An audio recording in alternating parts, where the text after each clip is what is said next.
Hello and welcome to episode 97 of Webflail. I'm your host Jack, your failure connoisseur, and today my guest is Chloe Daly. She's been designing leading marketing, SaaS products and high conversion websites for the last few years. And get this, her practice is focused on data-informed, human-centered solutions containing various UI, UX design and methodologies, which is a little bit of a convoluted way of saying she's really good at getting clients from A to B online. She's also got a mentorship scheme that she runs, which is pretty cool. We'll dig into that later in the episode.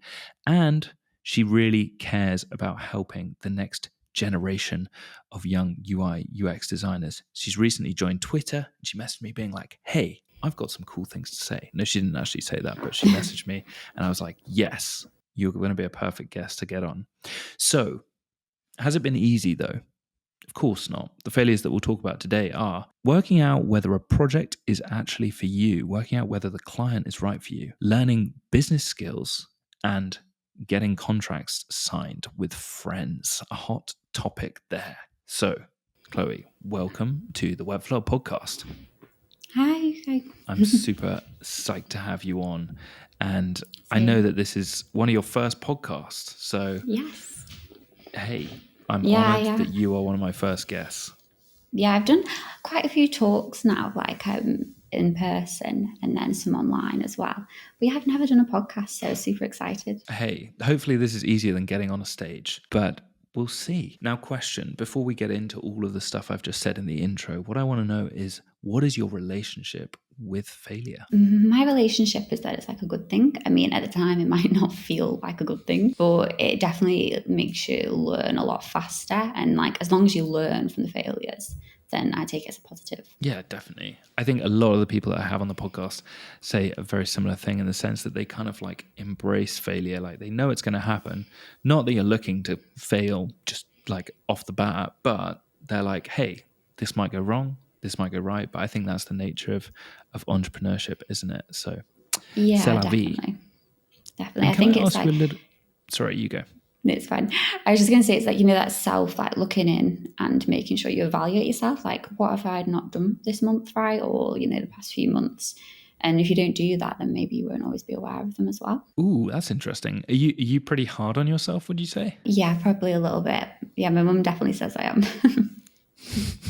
Because I see that you're like you put yourself out there in a way that I think a lot of Webflowers actually might struggle to do so. Like, you've done talks like you've just mentioned, and you said before we started recording that you're looking to do more of this type of thing, which is really cool. But like, what drives you? Like, what are you trying to put yourself out there for, do you think? I think naturally, like, I'm quite a planner and like I like to be quite strategic, and I'm probably not an introvert, but I think a lot of designers are as well. I'm probably like a really big extrovert, and like I'm always thinking like, this week, what's my challenges?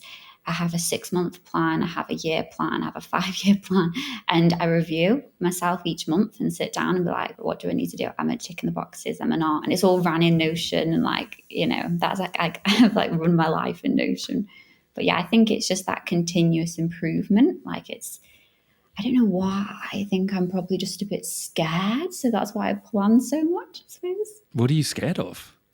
Just not being the best. Like I just want to be the best person I can be. I just want to look back and go, I did what I said I was going to do. Good for you. That sounds pretty healthy. I think when people are like, I just want to be the best, like full stop, that's quite dangerous because there's people that have, natural advantages maybe from where they live or their upbringing or whatever. But I think trying to be the best version of yourself wherever you are, whatever situation in life you're in is actually a really, really healthy thing. I think there is a balance though between like striving for more, but also being happy with where you're at and being like, okay, we're moving along in the right direction, but we're doing all right. How do you manage like potentially giving yourself completely unreasonable like stretch goals that you're like, oh my God, I didn't reach these? It's like, well, no wonder. You said you were going to run a marathon every day, like how do you manage that? Yeah, so I definitely have done like things in the past where I've put goals in place that are just really not realistic, and I've definitely learned from that, because I've noticed it just upsets you. Like it just makes you feel a bit like disheartened in yourself. So I think it is just making sure you're realistic and being like breaking it down And I try to be quite methodical about it. Like if I have this big goal, I'll put like little goals and like, okay, well, I can probably read one book this month if I'm this busy with this many clients. And I'll try and just be a bit more thoughtful around it. But yeah, I think it's coming back to that point of being like the best version of yourself. Like, in life, we all have things that pop up and, everyone's on a different path and everyone has different opportunities. So I think it's just like that inner reflection. Yeah, just making sure you don't set things too big, but being realistic. And if it doesn't work out, it doesn't work out and something else will happen. Like just having a positive mindset on it. Having a positive mindset, that's great. Yeah, PMA. I think, yeah, exactly. I do think though that like, these things might sound obvious, but if someone's listening, it's like, yeah, I know I need to break down the big goals into little goals and stuff. Like still, I find I know that, but I still don't necessarily do that. And then it's just like so dumb. One thing that I want to start is by the time this comes out, actually, I'll have already started this, but I want to do like a 30-day spline and Webflow challenge. So I want to do a lot more 3D related websites. And what I was finding is I was like, have you heard of this idea where you need to do the verb to be the noun? Like if I want to be a spline Webflow designer and I want to be associated with that, then I need to do spline and Webflow every day. Like that's just the bottom line, right? But I think having like a 30-day challenge or something that you do and maybe even say it publicly, I think is a really good way to like put pressure on yourself to actually do that. But do you have anything that helps you, or if someone's listening is like, okay, this is really good, I should organize my life in Notion, but I probably won't keep up with it and I probably won't actually do what I say I'm going to do, even if I've written it down. Like, how do you kind of motivate yourself to actually follow through and actually do that stuff? Yeah, like I mean, there is definitely months it's not updated and stuff like that, and that's fine. Like it's okay. I'll just have to sit down a bit longer that day or whatever it is. But yeah, I think when you start building habits, like coming back to that UX psychology stuff, once you start building these little micro habits, they do start forming into your routine. So one of them recently that I've broke down, like I'm trying to get a bit more work at the minute, so I'm doing some lead gen. So I'm like, right, okay, I need to sit down in the evening and do some lead gen. When it gets to the evening, I'm tired, I've been to the gym, I don't want to sit down on my laptop, I've been looking at a screen all day. So it wasn't happening. And so I was like, right, what can I do? Where do I have an hour in my day? So my commute is like an hour. So I sit on like Met, which is like a train into Manchester. I call it the Metrolink.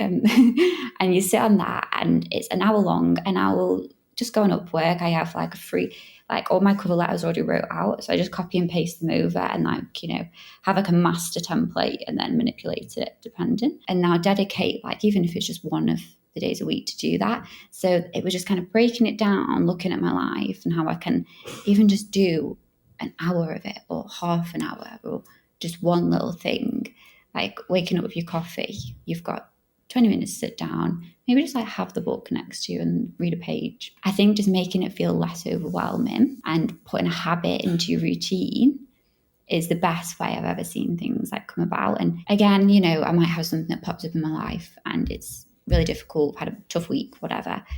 And, that all goes out the window. But as long as you think again in the next week, you'll try again and just keep doing that process. It seems to work for me so far. Awesome. Yeah. And a book called Atomic Habits, that's what reminded me of everything you were saying. James Clear talks about putting your gym stuff by your bed so that when you wake up, like you're essentially reducing the barrier to actually just putting on your gym kit and going to the gym. I think that same kind of thing applies to life, doesn't it? If you can reduce the friction of whatever the thing is that you're trying to do, it's a little bit easier. And by breaking down those big goals into small goals, it's a lot easier. Let's talk a little bit about your background though. So you're working full-time as a product designer for Peak.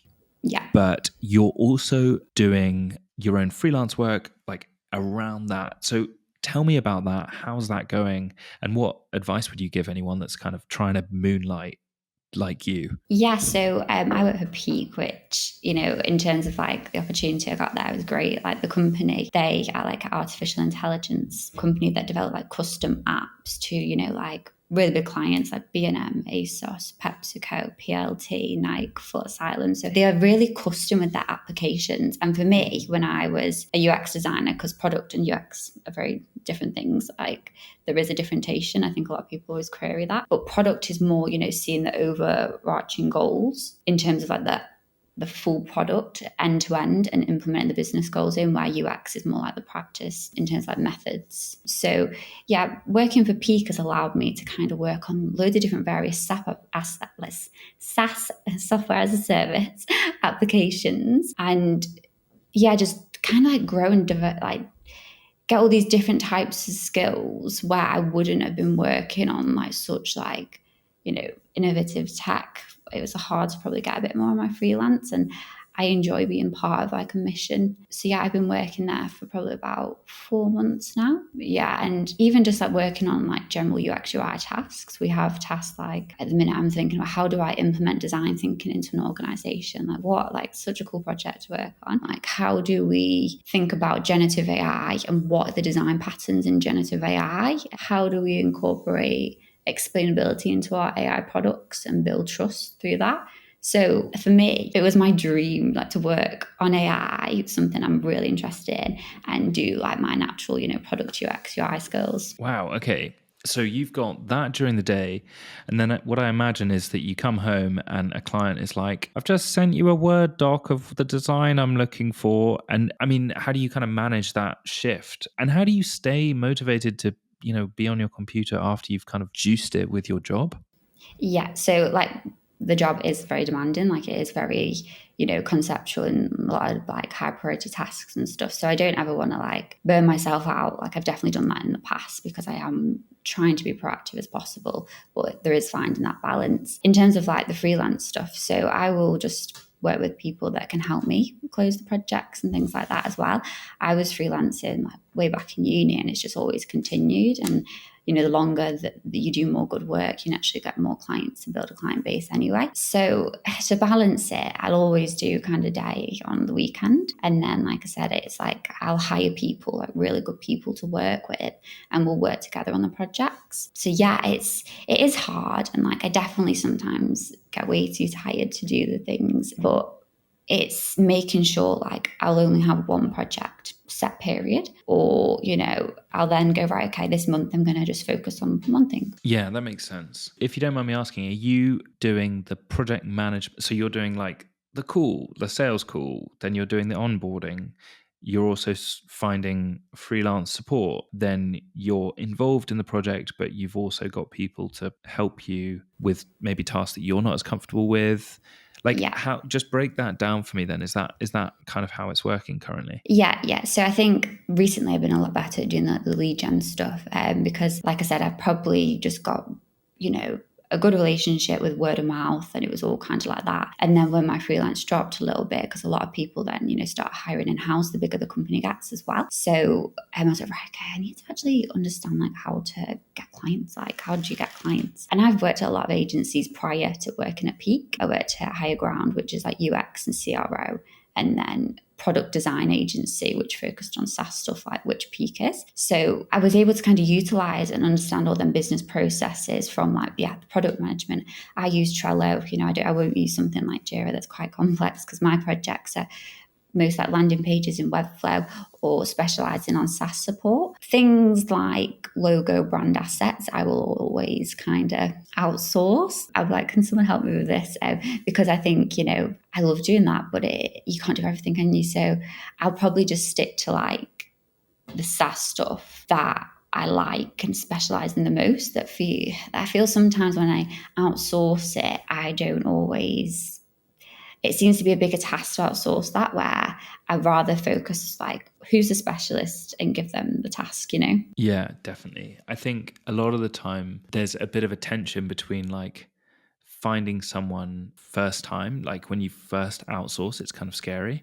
But then when you Yeah. find someone good, it's like, oh, thank God I've got Yes. someone that I can just rely on to do that task particularly well. Yeah. So it sounds like you're kind of transitioning from the doer to like, working in the business versus working on the business. It sounds like you're now trying to get leads to then actually like outsource that work to, or tasks that you either don't like or are too time consuming, or aren't your skill set. Is that so? Have I understood that right? Yeah, completely. And like I said, I will just manage it so, it doesn't get too overwhelming, and there is just a little bit of projects, because I love what I do. So like at the weekend for me, it's like, I won't do it every weekend, but I like on Saturday, like getting my laptop and going to a coffee shop and like, Yeah, just getting into Figma.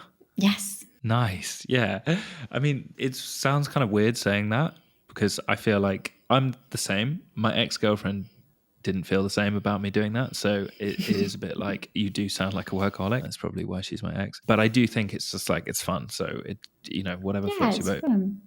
And also, so like lead generation specifically, you just mentioned Upwork, you mentioned LinkedIn. You're obviously Yep. doing more things like this to, put yourself out there, as it were. Like, how are you going about lead generation and what's working, what's not? If there's someone listening who's like, how do I get leads? What do I do? Yes, so lead gen is a very complex thing. Like when I worked at previous agencies, I think it's a lot of it does come from word of mouth, especially big projects. And it's like, what type of project do I want and stuff, and what you're expecting. And, so for me, it's not just one thing at all. Like it is putting your eggs in loads of different baskets. Upwork is great. I've had a few projects off there. I managed to build a nice profile now where I've got reviews and, things like that. And then LinkedIn, I've never really had anything off that actually. I think maybe I've had like an email that could have been through LinkedIn, but I've not had anything just message me from that's actually like followed through. So in terms of other things, Twitter, the other day, I actually had my first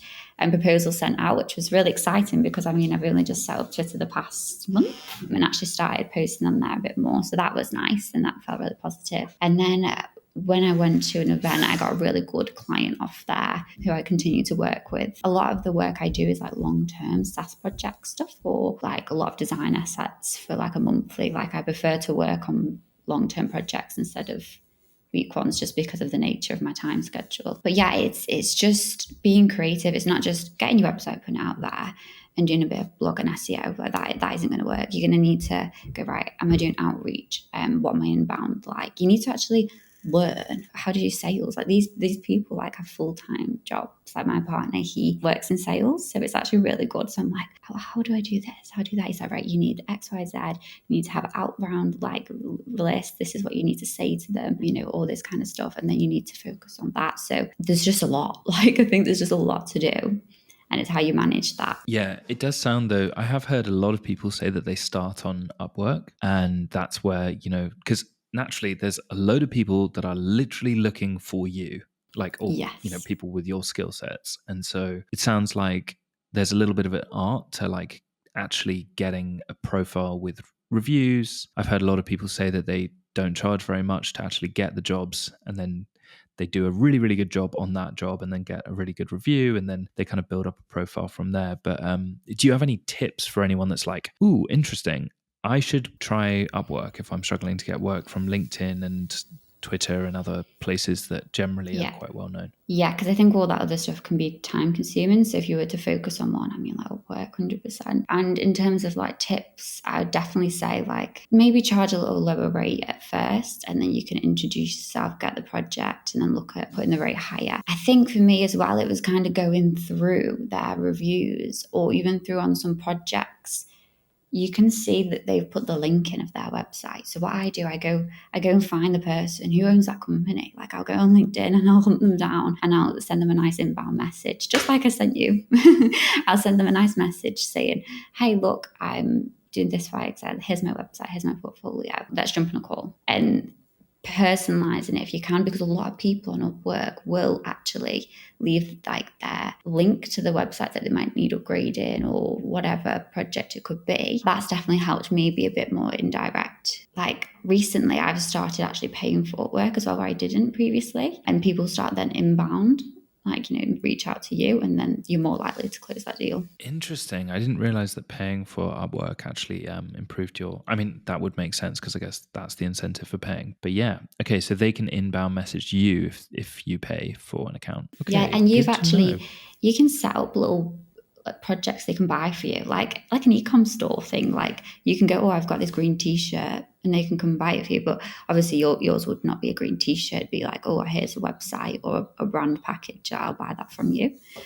So like Yeah. doing stuff Okay. like a free audit. Would you like a free audit for, and they can come out For inbound. free. Okay. Maybe Yeah. like No, that one makes. page free audit.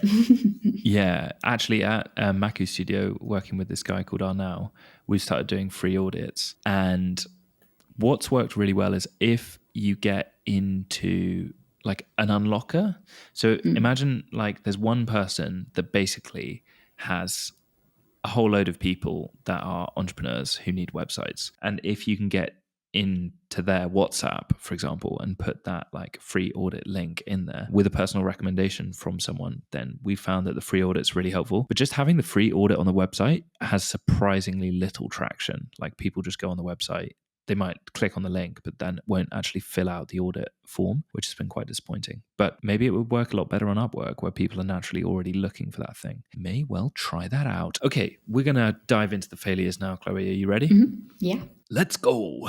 Tell me about failure number 1. Is this project for you? Working that out. Yeah. So I think, is this project for you? Like, is this client for you? I've had a lot of instances where, I've worked with a client and I've noticed a really big pattern, and especially at the moment, is where people go, oh, I have this project I need you to do. But, I've got loads more projects I need you to do. But on this project, can we do it at a really like cheap rate? Can we get this one over the line? And then, we'll work on all these other projects I've got. So I've been like, okay, cool. Yeah, do the project really, and I can't, like I said, I'm quite busy. So like my freelance isn't my priority all the time. So I've had that instance a few times now where I've done the project really cheap, really quick, thinking there's going to be more to work on. And I remember even asking one of the clients, going, oh, so yeah, that other work you promised. And they would have, but, oh, I don't actually know what you're talking about. I'm like, am I going crazy? Because you definitely said that. They're gaslighting you. Oh my God, they are gaslighting me. Yeah, 100%. So mental.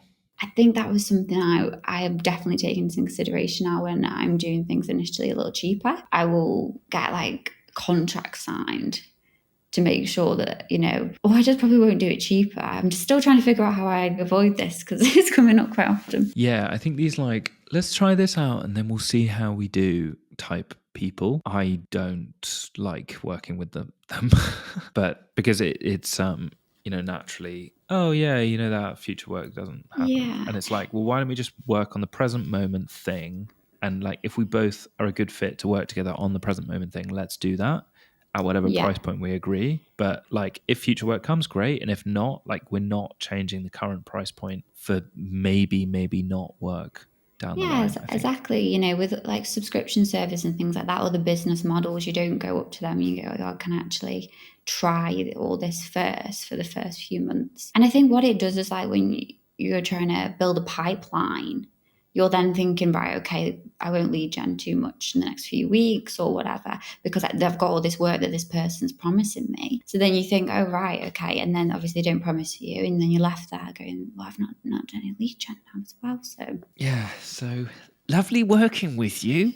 Yeah, no, it's one of those that's quite difficult to manage. But I mean, like, in terms of you're obviously ramping up lead gen, are you kind of like, okay, loving my job, but maybe down the line, maybe I want to do my own thing, but I'm not too sure yet. But is that kind of, why you're thinking about ramping up lead gen? At the minute, it's just to get a bit more projects in. I think, like I said, I really like my dream in terms of working like AI SaaS, and I want to like still maintain that and then just do like my freelance and build like this, I guess it's like a bit of a micro agency or on the side of things. And like, if I can outsource more things, I will. I think probably like maybe very like far down in the future, it's a possibility. But yeah, I just love being part of like a big team, and I don't know, not too sure yet. Yeah. Yeah, I mean, to be honest, if you're working with all these different brands, you're learning so much. Yeah. You're also making incredible connections with all these different people, both internally within the agency you're working in and externally with potential clients. It's incredible. There's probably a clause agreement, which means that you can't nick them. But yeah, either way, that's incredible. I think a lot of the time people jump straight from agency to freelance, like cold turkey, or they might not have even worked in an agency. I didn't even work in an agency and I was trying to freelance. I was an idiot. I didn't know what I was doing. I wasn't even good at anything. I'm still not that good at anything. But I mean, I'm just trying to say that, like, I think it's really good that you are as much as it's probably like really, really difficult right now in terms of like you've got a full-time job and you're trying to do freelance, I still think that it's a really, really important thing to say that like, well, I personally think that that's a really good way to go. And then when it becomes so difficult to manage both, then something's got to give. But I think right now it sounds like a really, really good Yeah. way of approaching it. Yeah, I think it's like that learning part that you said. Like it's trying to learn so much early on as possible. I think it's key because, you don't want to, I don't know, just go out there and it's cold and, where It's cold and wet out there. Yeah, exactly. So yeah, it's so good to Yeah. learn and absorb and be a big sponge. Yeah. And also, I think like just being in the room with clients like Foot Locker and whoever else that you mentioned, like just knowing how those types of people operate, like what are their pain points, like how do they speak, where do they hang out, like all of that type of stuff, I think Exactly, yeah. is going to lend itself really well to whatever you do in the future, whether you want to actually continue with building an agency or not. But either way, I think it's a really, really powerful way to go. You just get exposed to so much more when you work in an agency than as a freelancer. Okay, so let's just underline what we just talked about. Getting the promise of work from a client is often used as a leverage tool for them to just get a cheap project done. So being aware of that, I think, is really, really important. And maybe just focusing on, doing the actual work at whatever price point is fair for you both. And, the actual present work, I think, is really important because it can be really misleading with clients. It's a very weird situation when you feel like you're being catfished by a client. They say that they're like this beautiful person and, that they're going to love you for the rest of your life. And then, naturally they let you down. That's life, guys. Life on Tinder and Hinge is just like Upwork. So just be careful out there. And then also charging a cheaper rate kind of sets the precedent with that client as well. And that's something that we haven't actually talked about, but I don't know if you've thought about this at all, where if you basically like lower your rates to do exactly the same work that you would do for whatever rates you think is reasonable for your skill set and your expertise, then that client is kind of trained to be able to get away with getting a cheap deal. Yeah. Or they might perceive as a cheap deal, which kind of lends itself to them potentially taking advantage of you more generally throughout the project if they feel like they can manipulate the situation. I'm not sure. What do you feel about that? Yeah, I mean, I always try and refrain from lowering, because like, especially with me, I don't have a lot of projects running all the time. So I have like just set ones. So it's good just to get what I feel like I deserve. And you don't want to get their expectations where they can just, they're used to that, then they don't see you as that higher price or, So I think it's not the number one thing to do. I think you've got to be very careful around it. And if there's other ways by doing maybe like breakdown of payments, deposits, things like that to help them out, or just having really good case studies and building trust in other ways, is probably better than that. I think when you've got a full-time job, you can be a bit pickier. And Yeah. you can be like, sorry, this is my price. But if you want something cheaper, what I can do is either reduce the scope and you pay less, or I can refer you to someone else who may well do it cheaper. I'm not sure the quality that they have, but they will do it for cheaper. And that's a bit of a power play as well. Tell me about failure number 2, learning business skills earlier. Yeah, so we kind of did speak about this like a bit earlier on, but it is just like so important to understand as a freelancer.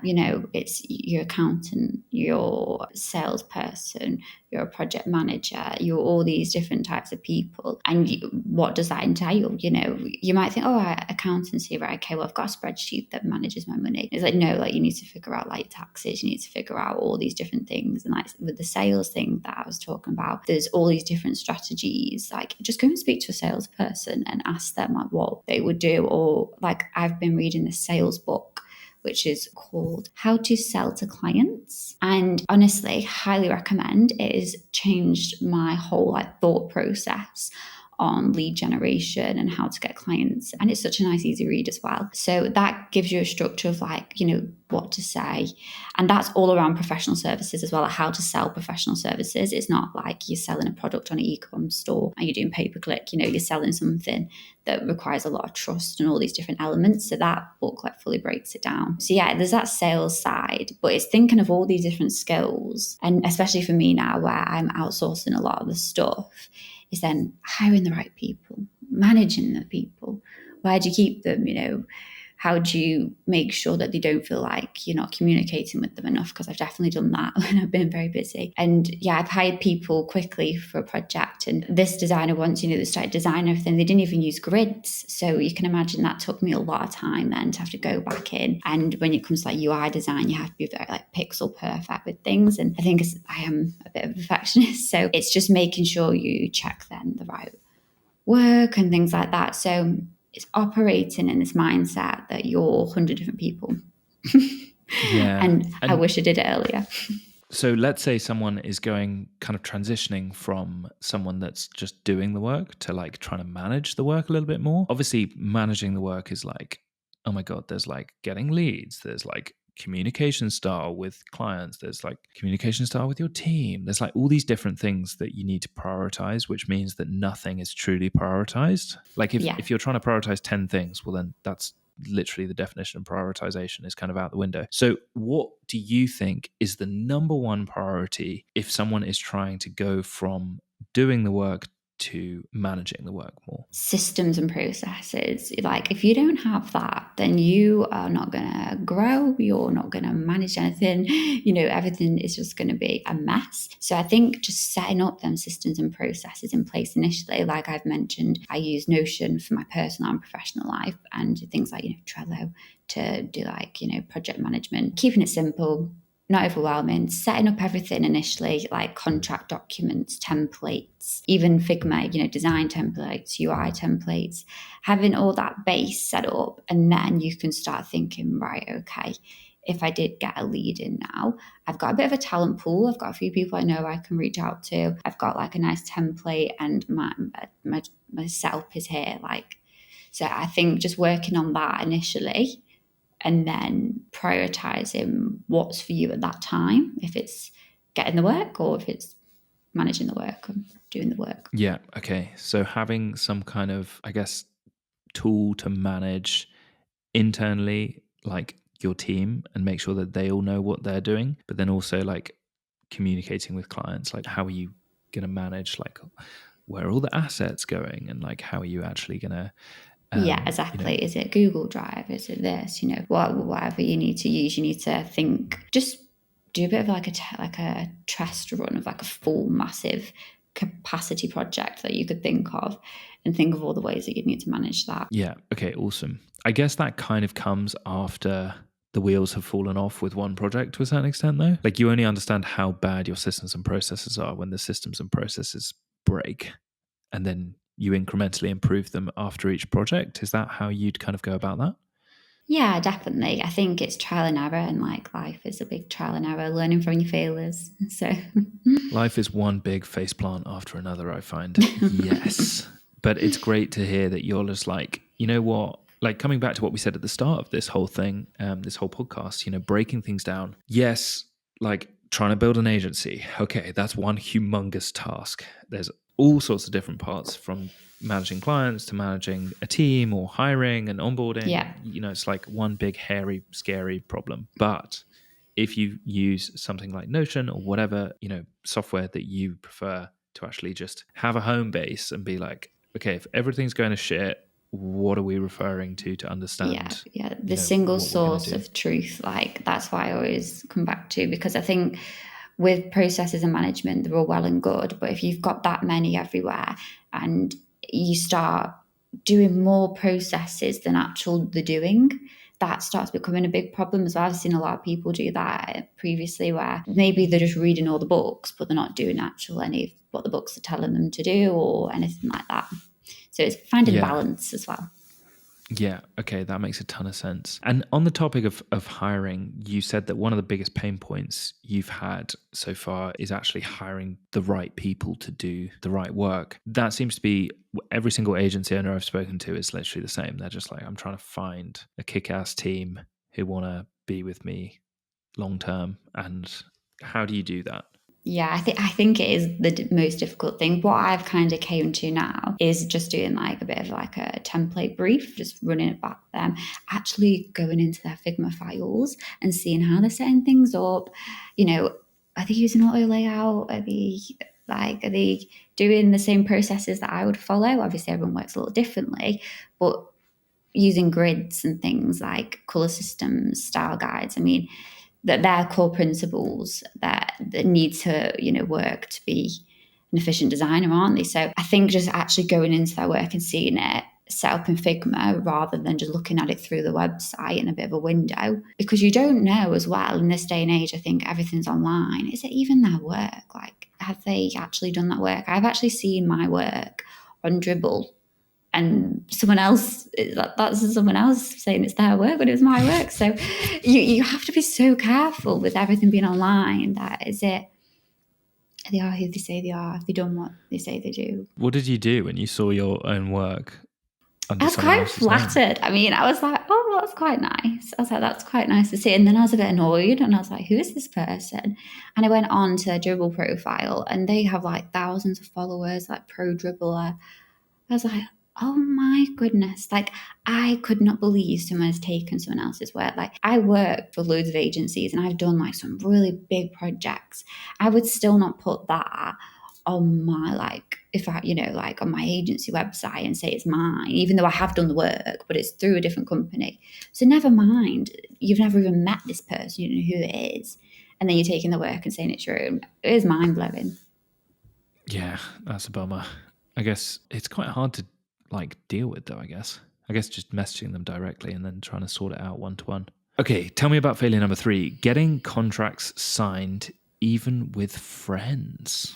Yes, so I think mixing friends with business is always a tricky one. I think there's that saying and it's there for a reason, isn't it? So I've definitely had it in the past where I've done a favor for a friend, and then because you've done that favor before, it keeps adding up, where to the point I've been owed like thousands and thousands of pounds. And then it's like, right, okay, well, this needs to be kind of closed then. And then, 1 year goes by, they might have only paid you 10%, another year goes by, and then I didn't even want to make arrangements with this friend, like do anything with them, because then I feel like there's like this thing in the way where I'm being a bit like disrespected, or things start feeling very confusing when you do business with friends and do these big favors, because they don't always work out the way you wanted them to. And that doesn't always mean that person has done anything bad, but their business might not have been in a place where they could have returned the favor or anything like that. So I think I've definitely learned doing favors are nice, and I really like helping people, but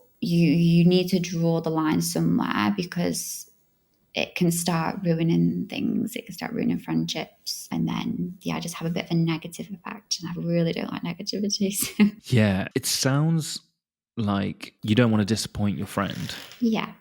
So you're like, yeah, sure, I'll do that. And because the other friend, you're like, yeah, let's just have a call and we can just chat about it. And then suddenly, months later, and you're still busting away trying to finish this project, your friend is like, I'm speaking on my behalf here rather than, but I don't know, it sounds like, and I'm sure people listening are like, yep, I've been there. So now, do you work for friends? Do you not? Are you very, very clear when you work with them that it's like, hey, I'm going to do this for you.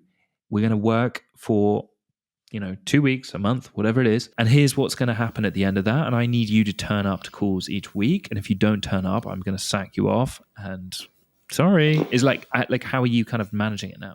Yeah, well, number one, don't ever do anything for free from a friend. I mean, like, even they can they can buy you a coffee, they can buy you a coffee. It's like £3-4. Take me to Starbucks, that's a favor for a favor, and I will do you a whole website. Like, I'm not fussed about what it is, but I always want like a favor for a favor. So that's like a bit of a rule that I have with myself now, because unfortunately I've done so much free stuff, and then just not even had a maybe thank you, like, and it's been like, wow, I've just done that for you.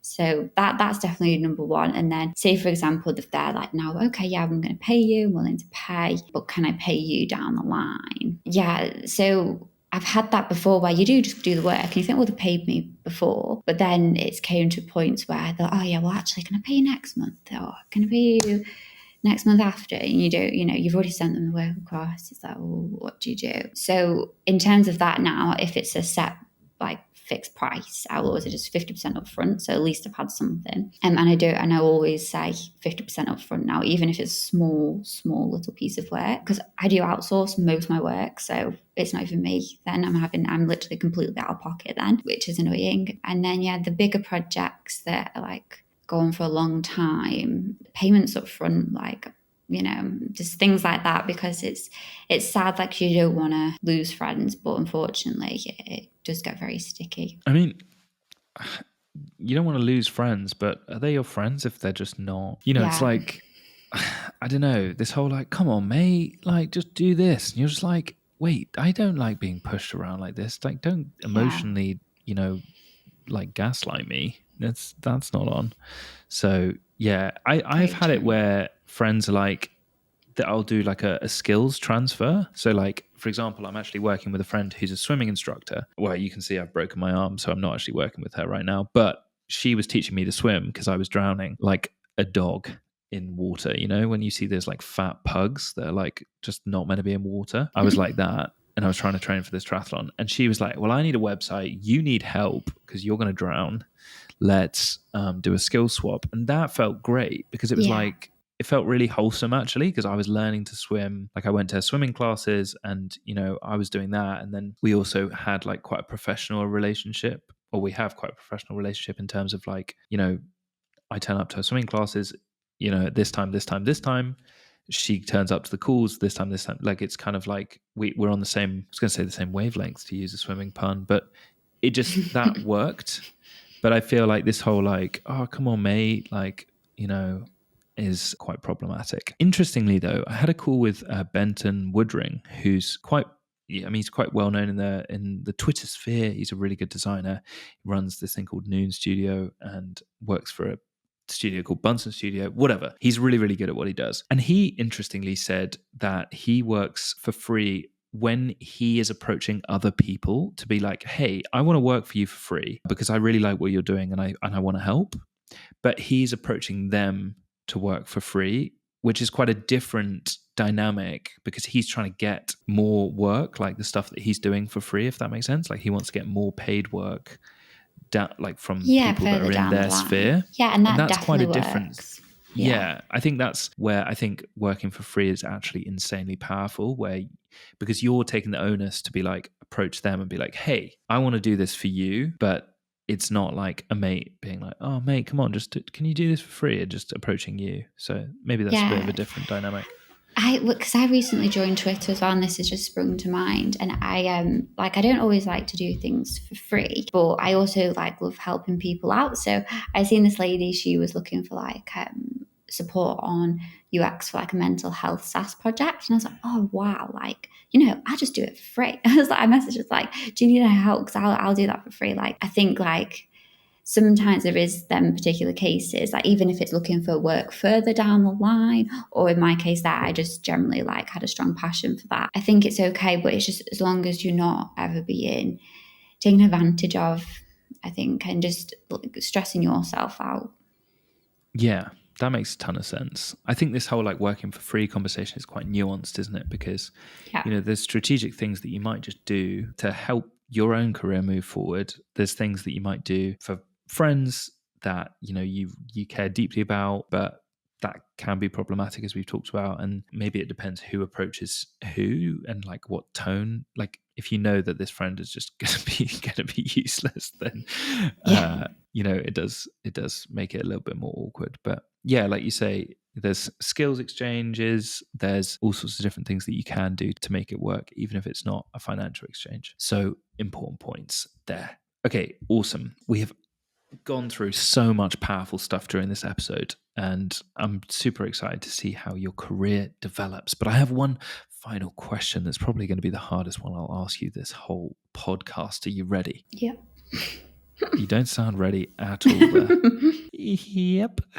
Okay. What is your next failure going to be? Yeah, that is a difficult one. I think for me, I am a very like process driven person, and I think sometimes I can get strung out on the processes, and like it's the thing that I keep reflecting back to try and balance things out, as well as like, a full-time job and freelancing and everything that you're trying to do. Try not to be too restrictive on myself, and also just like go with the flow, enjoy the process. So I think in a way, maybe I need to not fail by being a bit more fluid and probably just reflect a bit more and just try. It's a really difficult one, this. Like, 'cause I'm like, is this a failure? But it feels like sometimes, yeah, I think just being a bit more fluid and going with the flow and enjoying things, and process are cool, but like just go with the flow as well. Yeah, that makes sense. That makes Is sense. that Like, right? Does that sound like a... are you saying like make sure that you don't forget to enjoy what you do, Yes.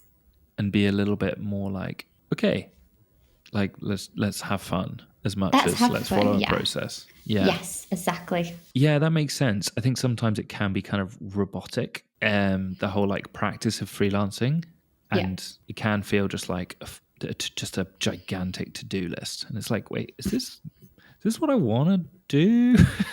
Yeah, Like, yeah. is this what I got into this for? Like, am I even doing any creative work? Like, is this creative? Exactly. I do Yeah. think like to a certain extent that you need to be creative within boundaries, or it's just kind of like this free flowing, just not really defined at all. And then that Yes. obviously leads to a pissed off client and just not very, you don't help them achieve the result that they're looking for. And then you're kind of confused and stuff. But yeah, it's important to enjoy it. Yeah, enjoy the process. I think like sometimes I can fail at being a bit, yeah, too strung Uptight. out and uptight. Yeah, like just enjoy the process. I think it's really important. But yeah, definitely. And I think with like design, it is so important to be creative. But the difference between design and art is the fact that design solves particular problems and art's conceptual. So we have to find that middle balance, don't we, where we're still being creative and doing this really nice artistic stuff, but it's like it is following a process and solving a particular problem. Great way to end the episode there. Before we end, I realized that we didn't talk about your mentorship. So if anyone wants to reach out to you, do you want to just give them a little flavor of that and what you're doing? Because I think that's quite important, isn't it? Yeah, of course. So yeah, I've started a mentorship, which is like UX Span. So it is focused around, UX, product design, UI, all them different things. So I have actually got a website link on my Twitter at the moment, and offering like a free course. So the course is completely personalized. So you get like one-to-one calls, and then you also get like a bit of a structure, like a Trello board of what you need to do, and I'll completely tailor it to like, okay, right, well, UI like skills aren't that up to scratch, or like you need to focus a bit more on your UX here, and we need to think about these type of workshops. So yeah, it's very like intuitive, and I think because I benefited so much from having like a mentor. So I set this up, and initially I set it up because someone reached out to me. So it wasn't even set up, and I was like, okay, let's try it out. So I tried it out, and yeah, it's been really nice to do. Like I love chatting with people, I love helping people out, and I've enjoyed it so much. And I think it was like three months I was working with Keenan, who is now doing so well. He was just like a bit of a designer, didn't have much UX UI processes. He wanted to, go into more of a UX role than just like a generalized design role. He had no previous experience, and then we worked together for 3 months, and he landed a UX role within 3 months and had a portfolio and everything, which we've done Webflow together. So yeah, it is something that I've enjoyed, and yeah, there's definitely a big benefit than doing a course sometimes. I think courses that aren't structured and tailored to you aren't always going to be the fastest and personalized way to get where you want to be. So